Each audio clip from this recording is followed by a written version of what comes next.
ফারজান, জি ভাই। এই মানিকের সাথে বেইমানি করলে তার শাস্তি কি হয় সেটা তো তোর জানা আছে, তাই না? জি ভাই, জানা আছে ভাই। আপনার বিচারে বেঈমানির শাস্তি হইতেছে মৃত্যুদণ্ড। তা এত বড় শাস্তির কথা যাই নাও, তোরা আমার সাথে বেইমানি করলি? এই, আমি তো জানতাম যে ফারজান হচ্ছে আমার সবচেয়ে বিশ্বস্ত সেনাপতি, তাই না? ভাই ভাই আপনি ঠিকই বলছেন ভাই। আমি আর সারাটা জীবন আপনার কাছে বিশ্বাসী হয়ে থাকতে চাই ভাই। আপনি যে আদেশ করবেন ভাই সেটা আমি অক্ষরে অক্ষরে পালন করবো ভাই।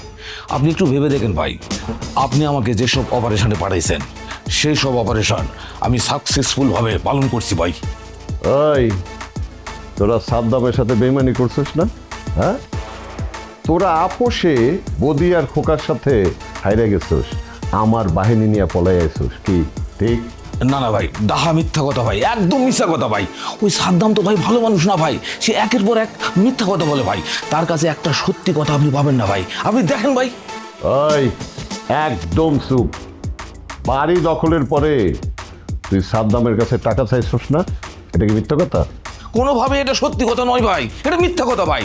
আমি তারে শুধু কইছি ভাই যে এত বড় একটা কাজ করে দিলাম, আপনি মিষ্টি খাওয়ার জন্য আমার একটু বকশিস দেবেন না, এই যে এই কথাটা কইছি। তাহলে কি মিষ্টি খাওয়ার জন্য বকশিস আর টাকা চাও কি এক কথা হলো ভাই? শোন, তুই যে বকশিস চাইছিস এটা ঠিক আছে, কিন্তু সেখানে মিষ্টির কথা ছিল না। আর তুই যে সব কথা বলছিস সেসব কি শুনতে চাস? হ্যাঁ, না না না ভাই, থাক ভাই, আর দেখাতে হবে না ভাই। বুঝতে পারছি ভাই, বুঝতে পারছি ভাই, বকশিস চাওয়াটা আমার অপরাধ হয়ে গেছে ভাই।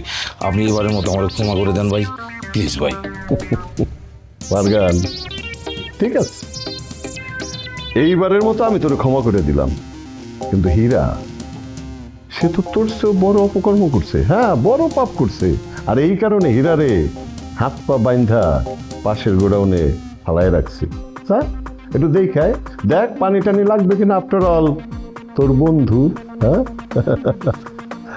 শাস্তিটা নিজের চোখে দেখলে তুই আর আমার সাথে বেইমানি করার সাহস পাবি না, তাই না? আরে জান পাখি, আমি আসছি, তোমার চামচাকে সরাও। ওই বসে আছিস কেন? আমার জান পাখি আসছে, তার জন্য ভালো ভালো ফল ফ্রুটসের ব্যবস্থা কর। আমি কি হাসপাতালের রোগী যে আমার জন্য ফল ফ্রুটস আনতে হবে? রেস্টুরেন্ট থেকে ভালো ভালো খাবার আনাও, আমার সাথে একজন বন্ধু আছে, ওর জন্য আনতে বলো। ওই, কথা শুনছিস না? সে ভালো ভালো খাবার দাবার খাইতে চাচ্ছে, যা ভালো ভালো খাবার দাবার ব্যবস্থা কর। জি ভাই।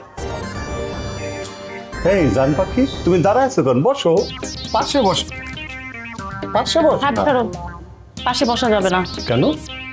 কারণ এখনো আমি অন্য একজনের বউ, তোমার পাশে বসা ঠিক হবে না। এই তো দিলা তো মেজাজটা বিগ ডায়া। ওই, তুমি জানো না আমি তার সেরা মানুষ, হুট হাট রাগ হয়ে যায়, আর রাগ হয়ে গেলে আমার হিতাহিত জ্ঞান থাকে না।